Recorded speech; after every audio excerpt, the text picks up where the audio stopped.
গৌসুল আজম মাইজভান্ডারীর সামা বা আধ্যাত্মিক সঙ্গীতকে জিকিরের উপাদান হিসেবে অনুমোদন দেওয়ার কারণ হলো সামা বা আধ্যাত্মিক সঙ্গীত সকল ধর্মাবলম্বী মানব, দানব, এমনকি জীব জন্তু পর্যন্ত মনোপুত এবং যুগোপযোগী হ্যাকমতপূর্ণ দাওয়াতি কৌশল। সামা মানুষকে নদী স্রোতের মতো ভাবপ্রবণতার ভিতর দিয়ে খোদা প্রেমে বিভোর করে তুলতে সক্ষম। এই প্রতিষ্ঠানের লক্ষ্য উদ্দেশ্য এবং বিস্তারিত সব তুলে ধরলেন। এবার আমরা সরাসরি সম্মানিত অতিথি আলোচকদের কাছে যাব। শুরুতেই আলোচনা করবার জন্য বিনীতভাবে অনুরোধ জানাচ্ছি জনাব আব্দুল্লাহ ইকবাল, আইনজীবী, লিগ্যাল কনসালটেন্ট, চট্টগ্রাম দায়রা জজ আদালত, এমফিল গবেষক, আরবি বিভাগ, চট্টগ্রাম বিশ্ববিদ্যালয়। বিসমিল্লাহির রহমানির রহিম। মাইজভান্ডারী গীতি কর্তৃক আয়োজিত তাদের 5 বছর পূর্তি উপলক্ষে আজকের এই সেমিনার এবং মাইজভান্ডারী গানের জলসার সম্মানিত সভাপতি, আমার সম্মুখে উপস্থিত বিজ্ঞ আলোচকবৃন্দ, সঞ্চালক মহোদয় সহ উপস্থিত সকলকে সালাম জানিয়ে শুরু করছি। আসসালামু আলাইকুম রহমতুল্লাহ। আমি আসলে এখানে বসে খুব মুগ্ধ হয়ে শুনছিলাম আমার ভাই আলিমুল হাকিম এবং আরিফ ভাইয়ের সেই সফলতার গল্পটি, যেটা আজকে আমাদেরকে এই মঞ্চে সবাইকে একত্রিত করেছে এবং আমরাও আজকে বুক ফুলিয়ে বলতে পারছি আমাদেরও একটি কালামের অ্যাপস আছে। আমরাও আজকে মোবাইলে হাত দিলেই আমাদের প্রিয় মাইজভান্ডারী কালামগুলো এক নিমিষে হাতের কাছে পাই। আগের মতো সেই বইপত্র খুঁজে বা গানের ডায়েরি খুঁজে, নিজের ব্যক্তিগত সংগ্রহশালা খুঁজে গানগুলো আর বের করে দেখতে হয় না, এক নিমিষে পাই। তো আমাকে যখন একটি প্রবন্ধ লেখার জন্য অনুরোধ করা হয়েছিল, আমি সেটি পারবো কিনা জানি না, কিন্তু অনুরোধটি আমি ফেলতে পারিনি। ফেলতে না পারার কারণ হচ্ছে আমিও চেয়েছিলাম তাদের সাথে ইতিহাসের অংশ হই, যাতে কিছু বলে আমিও এখানে স্মরণীয় হয়ে থাকতে পারি আর কি।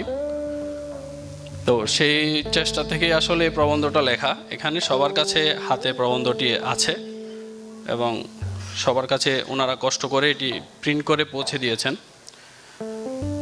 তো এটি একটি বড় প্রবন্ধ, 5,000 5,500 শব্দের। পুরোটা পড়ার আসলে সময়ও নেই, সুযোগও নেই, আমি ধৈর্য ছুটিও ঘটাবো না। তো আমাকে সময় দেওয়া হয়েছে খুব স্বল্প, তো আমি সেটা দ্রুত শেষ করে দিব। তো এখানে একটি ভূমিকা আছে। আমার প্রবন্ধটার শিরোনাম হচ্ছে মাইজভান্ডারী গানের চর্চা উপভোগের নয়, উপলব্ধির। দেখা যাচ্ছে মাইজভান্ডারী গানটি চট্টগ্রামে, বাংলাদেশের মাটিতে চট্টগ্রামে 19 শতকে হুজুর গৌসুল আজম শাহ সুফি সৈয়দ আহমদুল্লাহ মাইজভান্ডারী কুদ্দুস রুহুল আজিজের অনুমতিক্রমে তাকে কেন্দ্র করে এই গানের রচনা, কালামের চর্চা এগুলো শুরু হয়। মানবকে সংসার, পারিপার্শ্বিকতার কুলসিত অবস্থা হতে দূরে রেখে নিষ্কলুষ ইবাদত ও খোদা প্রেমে বিভোর করতে মাইজভান্ডারী গানের চর্চা সাহায্য করে। মূলত মানুষের আধ্যাত্মিক উন্নয়নের জন্য সাধন সঙ্গীত হিসাবেই এই গানের সূত্রপাত হয়েছে। মাইজভান্ডারী গানের উৎপত্তিস্থল চট্টগ্রামে হলেও দেখা যাচ্ছে যুগের পরিক্রমায় মাইজভান্ডারী তরিকার অনুসারীদের মাধ্যমে এই গানের চর্চা দেশের বাইরেও প্রসারিত হয়েছে। আবার এই গানের একটি বিশেষ বৈশিষ্ট্য হচ্ছে এই গানের গীতিকারগণ বিভিন্ন ভাষায় কালাম রচনা করেছেন। দেখা যাচ্ছে উর্দুতে, ফার্সিতে, বাংলায়, হিন্দিতেও কালাম রচনা করেছেন এবং সেগুলো এখনও পর্যন্ত নিয়মিতভাবে সেগুলোর চর্চা হচ্ছে। তারপর এখানে একটি মাইজভান্ডারী গানের রচনার একটি সূত্রপাতের ধারাবাহিকতা বর্ণনা করা হয়েছে।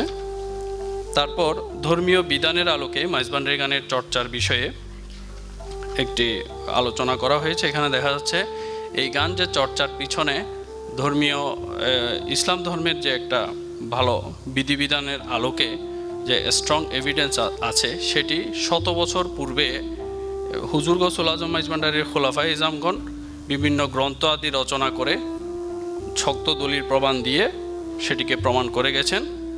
আমাদের সামনে উপস্থাপন করে গেছে। এরপরে দেখা যাচ্ছে মাইজভান্ডারী তরিকার সাধন পদ্ধতির গুরুত্বপূর্ণ অনুষঙ্গ সামা বা আধ্যাত্মিক সঙ্গীতের বিষয়ে একটি শিরোনামে ওসিয়ে গৌসুল আজম শাহ সুফি সৈয়দ দেলোয়ার হোসেন মাইজভান্ডারী, যাকে মাইজভান্ডারী তরিকা ও দর্শনের স্বরূপ উন্মোচক বলা হয়, তিনি যে এই গানের চর্চার ক্ষেত্রে যে আদবগুলো, যে নিয়মকানুন বা পদ্ধতির তিনি উল্লেখ করেছেন, সেগুলো তুলে আনা হয়েছে। এগুলো তুলে আনার কারণটি হচ্ছে গৌসুল আজম মাইজভান্ডারীর সামা বা আধ্যাত্মিক সঙ্গীতকে জিকিরের উপাদান হিসেবে অনুমোদন দেওয়ার কারণ হলো সামা বা আধ্যাত্মিক সঙ্গীত সকল ধর্মাবলম্বী মানব, দানব, এমনকি জীব জন্তু পর্যন্ত মনোপুত এবং সর্বযুগোপযোগী হ্যাকমতপূর্ণ দাওয়াতি কৌশল। সামা মানুষকে নদী স্রোতের মতো ভাবপ্রবণতার ভিতর দিয়ে খোদা প্রেমে বিভোর করে তুলতে সক্ষম এবং তা পরীক্ষিত।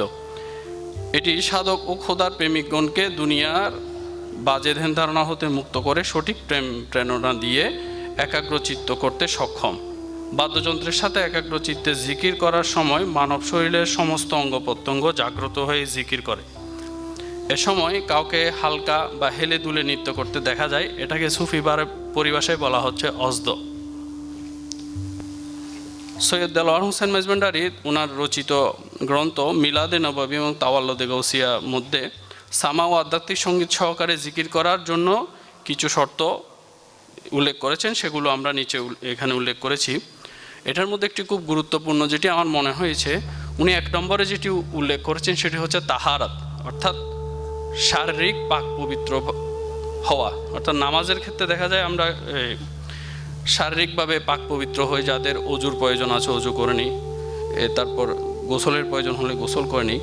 তারপর উনি 2 নম্বরে যে কথাটি বলছেন সেটি হচ্ছে মানসিক পবিত্রতা, অর্থাৎ আপনি মানসিকভাবে পবিত্র হতে হবে, শারীরিকভাবে পবিত্র হতে হবে, তাহলে আপনার উপর এই আধ্যাত্মিক এই যে সঙ্গীত মাইজভান্ডারী কালামের প্রভাব স্পষ্ট হবে, সেটা আপনার রুহানি ডেভেলপে সহযোগিতা করবে। তারপর 6 নম্বরে তিনি আরেকটি বিষয় উল্লেখ করেছেন, তা হচ্ছে নামাজ সমাপনীয় কায়দায় আদব ও শৃঙ্খলার সাথে বসতে হবে। এখানেও তিনি নামাজের মতো কায়দার সাথে, শ্রদ্ধার সাথে এবং আদবের সাথে বসার কথা উল্লেখ করেছেন। এরপর মাইজভান্ডারী গানের গীতিকারদের একটি ধারাবাহিক যুগ অনুযায়ী একটি পরিচিতি এখানে উল্লেখ আছে। এখানে আস্তে আস্তে শেষে দেখা যাচ্ছে রায়হানুদ্দিন শাহ, মাহবুল আলম সহ, মাস্টার খায়রুজ্জামান সহ অনেকের নাম উল্লেখ করা হয়েছে, যাদের সাধারণত আমাদের সামনে যাদের নাম উল্লেখ করা হয় না, আমাদের কাছে পরিচিত না। এ ধারাবাহিকতায় দেখা যাচ্ছে আবার মাইজভান্ডারী হুজুর গৌসুল আজম মাইজভান্ডারীর দয়াধন্য খলিফা শিষ্যগণের মধ্যে অনেকের দ্বারা বিভিন্ন গানের ধারা সৃষ্টি হয়েছে। এর মধ্যে ব্রাহ্মণবাড়িয়া দেখা যাচ্ছে মহর্ষি মনমোহন দত্তের এই যে মলয় সঙ্গীত, আমাদের যে ডক্টর শেখ সাদি স্যার মলয় সঙ্গীতের গবেষক, তো মলয় সঙ্গীত উনি মনমোহন সাধু সরাসরি হুজুর গৌসুল আজম মাইজভান্ডারীর দীক্ষাপ্রাপ্ত ছিলেন। তারপর দেখা যাচ্ছে ওস্তাদ আলাউদ্দিন খাঁ, আফতাবউদ্দিন খাঁ, ওনারাও হুজুর গৌসুল আজম মাইজভান্ডারীর সামনে নিজেরা কালাম পরিবেশন করেছেন, নিজেরা বাদ্য বাজিয়ে দেখিয়েছেন, শুনিয়েছেন এবং দীক্ষাপ্রাপ্ত হয়েছেন। তারপর আরেকটি ধারার গান, যেমন বিখ্যাত গায়ক যেমন জালালউদ্দিন খাঁ, তারপর নেত্রকোনার রশিদউদ্দিন খাঁ, মিরাজ আলী, আব্দুল জলিল, তাহিরউদ্দিন খাঁ, এই যে বিখ্যাত বাউল গায়কদের যিনি গুরু পীর মুর্শিদ শাহ সুফি সৈয়দ আব্দুল কুদ্দুস হাওলাপুরি, উনিও কিন্তু হুজুর গৌসুল আজম মাইজভান্ডারীর খলিফা, সরাসরি খলিফা। তো এভাবে দেখা যাচ্ছে মাইজভান্ডারী সাধকদের গানের প্রভাবটা দেশের অন্যান্য ধারার গানের উপরেও আছে। তারপরে আমরা এখানে মাইজভান্ডারী গানের উল্লেখযোগ্য সুরকার এবং শিল্পীদের একটি বিবরণ তুলে ধরেছি। তারপর বাংলা সঙ্গীতের নতুন মাত্রা যে মাইজভান্ডারী গানের মাধ্যমে সংযোজিত হয়েছে, তার সে বিষয়ে একটি আলোচনা আছে। তারপর বাদ্যযন্ত্রের ব্যবহারের ক্ষেত্রে দেখা যাচ্ছে মাইজভান্ডারী গানের যে প্রধান বাদ্যযন্ত্র এখানে আছে ডোল, বাঁশি, হারমোনিয়াম, তবলা, মন্দিরা, এগুলোকে মাইজভান্ডারী গান এমনভাবে ধারণ করেছে যে যেখানে গান হবে ওই ইনস্ট্রুমেন্টগুলো লাগবেই, অর্থাৎ এগুলোকে পার্মানেন্টভাবে মাইজভান্ডারী গানের মাধ্যমে এই ইনস্ট্রুমেন্টগুলো টিকে থাকবে। তারপর অপসংস্কৃতি রোধে মাইজভান্ডারি গানের চর্চা একটি আলোচনা আছে। মাইজভান্ডারি গানের ভাষাগত বৈচিত্র্যের কথাটা আমি আগে বলেছি। এখানে বিভিন্ন ধরনের কালাম, ভাষায় কালাম রচিত হয়েছে এবং কালামগুলোর চর্চিত হচ্ছে। আরেকটি মজার বিষয় হচ্ছে এটি এমন একটি আঞ্চলিক সঙ্গীত আমাদের এখানে বলা হয় আর কি। আঞ্চলিক সঙ্গীত বলা হলেও দেখা যাচ্ছে এই গান সমান তালে সমানভাবে বাংলাদেশেও চর্চা হয়, আমাদের পার্শ্ববর্তী দেশ ভারতেও যেখানে মাইজভান্ডারি সিলসিলার দরবারগুলো আছে সেখানেও চর্চা হয়। তারপর পার্শ্ববর্তী দেশ মায়ানমারেও এই গানগুলোর সমানভাবে চর্চা হয়, এটা আমরা দেখছি। তো বাংলাদেশে আর কোনো ধারা, এই ধরনের গানের ধারা আছে কিনা আমার জানা নাই, যেটা মানে সমানভাবে বিভিন্ন দেশে এভাবে চর্চা হয়। তারপর মাইজভান্ডারি গানের ভাষাগত বৈচিত্র্য কথা বলেছি আমরা। মাইজভান্ডারি গানের আলোচ্য বিষয় সম্পর্কে এখানে একটি ছোট আলোচনা আছে। তারপর হচ্ছে যুগের চাহিদা অনুযায়ী মাইজভান্ডারি গানের চর্চায় দেখা যাচ্ছে যেহেতু দরবারি ঘরানার জিকিরে জলি বা এবাদতের উদ্দেশ্যে এই গানের সূচনা হয়, তো প্রাথমিক যুগে এই গান কিন্তু দরবারের ঘরানার বাইরে চর্চা করা হতো না। 1923 সালের পরে কবি আল রমেশ শীল যখন মাইজভান্ডারি দরবার শরীফে আসলেন এবং ইউসুফে সানি হজরত মৌলানা শাহ সুফি সৈয়দ গোলামুর রহমান বা মাইজভান্ডারি দয়াধন্য হলেন, এরপর থেকে তার মাধ্যমে মাইজভান্ডারি গানটি দরবারের ঘরানার বাইরে প্রচার হওয়া শুরু করলো। এটা আমরা জানি স্বাভাবিক। তিনি নিজে একজন গীতিকার ছিলেন, সুরকার ছিলেন, শিল্পী ছিলেন। তো সাধারণ মানুষ তার মাধ্যমে যখন এই গানটি শুনতে লাগলো, জানতে লাগলো এবং এর মাধ্যমে মানুষের কাছে এটি আরও জনপ্রিয়তা লাভ করে। যখন ব্যাপকভাবে জনপ্রিয়তা লাভ করার পরে দেখা যাচ্ছে ধারাবাহিকতা 1932 খ্রিস্টাব্দে প্রথম এটি রেকর্ডিং করার একটা প্রসঙ্গ আসে, রেকর্ডিং করা হয়। সেটি রেকর্ডিংটা করা হয় কলকাতাতে। শিল্পী ছিলেন মোহাম্মদ নাসির উদ্দিন। তো উনি প্রথম রেকর্ডিংয়ে ভয়েসটা উনি দিয়েছিলেন। এরপরে দেখা যাচ্ছে সিডি ডিভিডির যুগ পার হয়ে মাইজভান্ডারি কালাম আজকে অ্যাপসের যুগে এসে পৌঁছেছে। সেই ধারাবাহিকতায় আমাদের এই মাইজভান্ডারি গীতি অ্যাপসটি সবার সামনে উপস্থাপন করেছেন। একটু আগে আমার ভাইয়েরা আলিমুল হাকিম এবং আরিফুল হাসান চৌধুরী সাহেব বলছিলেন। তো তাদেরকে অবশ্যই ধন্যবাদ দিতে হয়। একটি ব্যতিক্রমধর্মী আমাদের সামনে উদ্যোগকে আমরা অবশ্যই স্বাগত জানাই। তাদের মাধ্যমে মাইজভান্ডারি গীতি নিমিষে এখন পৃথিবীর যে কোনো প্রান্ত থেকে বসেই আমরা দেখতে পারছি, জানতে পারছি, গাইতেও পারছি। তো যুগ পরিবর্তনের ধারার সাথে তাল মিলিয়ে মাইজভান্ডারি গানের অ্যাপস মাইজভান্ডারি গীতি এক নতুন মাত্রা যুক্ত করেছে। সাধারণ পাঠক, গায়ক, প্রেমিক, শিল্পী, গবেষক সকলের জন্য মাইজভান্ডারি গীতি অ্যাপসটি ভবিষ্যতে আরও বেশি কার্যকর হবে বলে আমার মনে হয় এবং আমরা আশাও করি সেটা। মাইজভান্ডারি গানের ভাষা, সুরের বিকৃতি ও প্রতিকার। গানের ভাষা ও সুরের বিকৃতিটা আসলে আমার যেটা মনে হয়েছে এটা দুই ধরনের হতে পারে। একটা হচ্ছে যুগের চাহিদা অনুযায়ী আমার প্রয়োজন হচ্ছে এটাকে এখানে নতুন ইনস্ট্রুমেন্ট যুক্ত করে নতুনভাবে নতুন সুরে মানুষকে ইমপ্রেস করার জন্য গেয়ে শোনানো হলো, এটি একটি বিষয়। আরেকটি বিষয় হচ্ছে পূর্ববর্তী গীতিকারের গীতি বা গান রচনার সুর ওগুলো আমি নিজের বলে চালিয়ে দিলাম, এটা কিন্তু গুরুতর অপরাধ। দুই ধরনের বিকৃতি। প্রথমটাকে আমরা বিবর্তনও বলতে পারি, কিন্তু দ্বিতীয়টা বিবর্তন নয়, এটা কিন্তু অপরাধ। তখন সেজন্য আমরা প্রথম উত্তরটাকে আসলে অবশ্যই এড়িয়ে যাব। এরপরে দেখা যাচ্ছে আমাদের বর্তমানে প্রচলিত কিছু সমস্যা মাইজভান্ডারি সামা মাহফিলগুলোতে যেহেতু আমরা প্রথমে বলেছি একটা আদবের বিষয় আছে, আদবে আছে এবং সুনির্দিষ্ট নিয়ম কানুন আছে। সেই নিয়ম কানুন পালন করে আমাদেরকে কালামগুলো শুনতে হবে। এখন আমরা যখন ওপেন স্টেজে এই গান পরিবেশন করব তখন কি হবে? তখন এটার আদব কি? হ্যাঁ, তখনও আদব আছে। তখনও আপনি অন্যান্য উপভোগের মতো না করে এটাকে উপলব্ধি করার চেষ্টা করে স্বাভাবিকভাবে বসে ভক্তি শ্রদ্ধার সাথে শুনে সেটাকে আত্মস্থ করার চেষ্টা করা, এটাই হচ্ছে তখনকার আদব। আর আপনি যখন এটাকে সামা মাহফিলে বসবেন, এবাদতের উদ্দেশ্যে বসবেন, তখন এটা অবশ্যই নিয়মকানুন পদ্ধতি মেনেই আপনাকে বসতে হবে, তাহলে আপনার সেটা উপকার আসবে।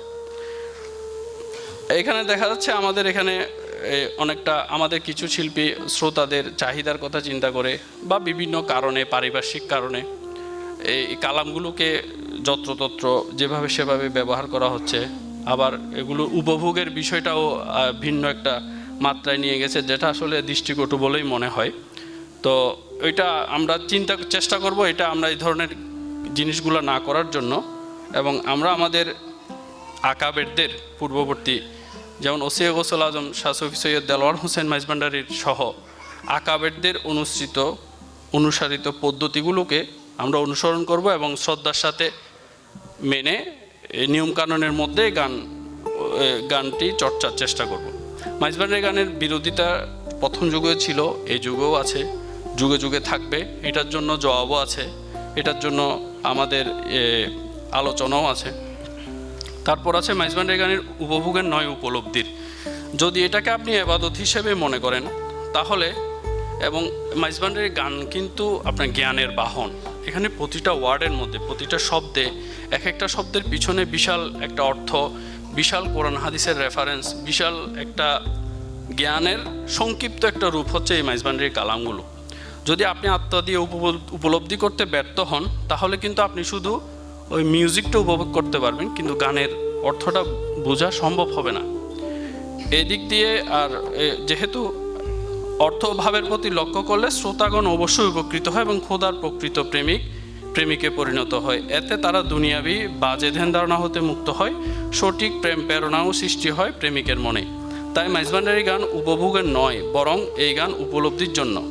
এই কথাটি আসলে বলেছেন শাহ হযরত সৈয়দ জিয়াউল হক মাইজভান্ডারী ট্রাস্টের মাননীয় ম্যানেজিং ট্রাস্টি এবং দরবারে গৌসুল আজম গৌসিয়া হক মঞ্জিলের সম্মানিত সাজ্জাদানসীন হযরত মাওলানা শাহ সুফি সৈয়দ মোহাম্মদ হাসান মাইজভান্ডারী। তিনি এই বাক্যটি বলেছিলেন। খুব তাৎপর্যপূর্ণ এবং যুগ উপযোগী একটি কথা। এটি আমাদের সকলের আসলে চিন্তা করা উচিত। তারপর মাইজভান্ডারী গানের স্বীকৃতির বিষয়টা আমার আগে সূচনা বক্তব্যে আলিম ভাই বলেছেন যে এই দীর্ঘ 100 বছরের ইতিহাসে মাইজভান্ডারী গান আসলে সূচনা লগ্ন থেকে প্রসার পায়নি কেন? দরবারি ঘরানা থেকে এই গান আসলে বের হয়ে সাধারণ মানুষের কাছে অনেক পরে পৌঁছেছে।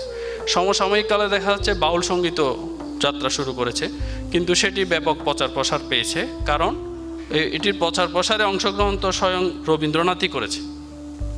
তো যার কারণে দেখা যাচ্ছে ওই গানের সাথে আমাদের এই মাইজভান্ডারী গানের সাথে একটু পার্থক্য হয়ে গেছে। কিন্তু এখন যেহেতু যুগের চাহিদার সাথে আমরা এটিকে এস্টাবলিশ করতে পেরেছি বা সবাইকে জানান দিতে পেরেছি, সেহেতু আমার মনে হয় এটিকে এখানে যেহেতু সরকারের অনেক উচ্চ লেভেলের কর্তা ব্যক্তিগণ আছেন, তারা এটা একটু নলেজে রাখবেন যে আমাদের সামনে যাতে এই গানটিকে একটি স্বতন্ত্র ধারা হিসেবে স্বীকৃতি দেওয়া যায় কিনা, এই প্রস্তাবটি আমরা রাখি।